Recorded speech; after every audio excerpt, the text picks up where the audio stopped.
Question है कि हमें विकास जी द्वारा ये बता दिया जाए, दुनिया की बातों पर मत बात करें। वो हमें ये बताएं कि जब उनके सांसद जी द्वारा हमको ये आश्वासन दिया गया था कि वो माननीय मुख्यमंत्री जी तक हमारा ज्ञापन पहुंचवाएंगे, हमको मिलवाएंगे, किसानों की बात वहां रखी जाएगी, 3 नाम लिए गए थे, विधायक जी द्वारा भी आश्वासन दिया गया, फिर वादा खिलाफी किसानों के साथ क्यों की गई?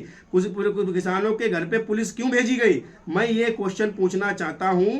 भाजपा के प्रवक्ता जो भी यहाँ बैठे हुए हैं वो हमारे भाई हैं, मैं उनसे पूछता हूँ, भारतीय किसान यूनियन भानु गुट जो है सरकार से समर्थित रहा, मदद की सरकार की, फिर सरकार ने उनका अपमान क्यों किया? ये सवाल का जवाब दें, दुनिया की बातें मत बताएं उन्होंने क्या करवाया क्या नहीं कराया। फर्रुखाबाद आज भी गड्ढा बन के रह गया।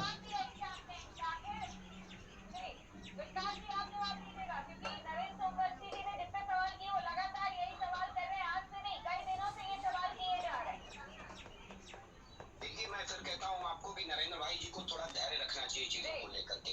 क्या माननीय मुख्यमंत्री या सीधे प्रधानमंत्री से, जैसे आपको याद हो सिंधु बॉर्डर पे जब सम्मानित किसान बंधु बैठे हुए थे, तो केवल एक जिद पकड़ करके चीजें नहीं होती हैं कि आपको केवल प्रधानमंत्री से मिलना है। मेरी बात को सुन लीजिएगा, फिर उसके बाद आराम से बीच में बोल लीजिएगा।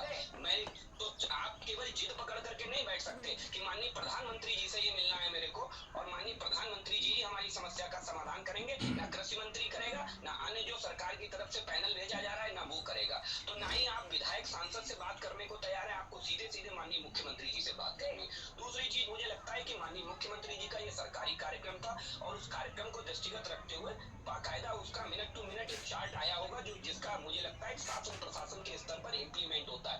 कहीं ना कहीं ये सारी चीजें मिलकर के एक बहुत बड़े औहदे पे माननीय मुख्यमंत्री होते हैं, जिनका ये कार्यक्रम था। मुझे लगता है उसमें कहीं ना कहीं इस तरीके के विषयों का समायोजन हो सकता था, लेकिन क्यों नहीं हो पाया? मुझे लगता है इसमें कहीं ना कहीं शासन प्रशासन के बीच में जो समय है उसका साइज सेटलमेंट ना हुआ, क्योंकि माननीय मुख्यमंत्री जी के 3 कार्यक्रम थे उसी दिन में, उन्नाव, बरेली और फर्रुखाबाद। तो 3 जगह उन्हें कार्यक्रम करने थे, तो मुझे लगता है कहीं ना कहीं समय अभाव की वजह से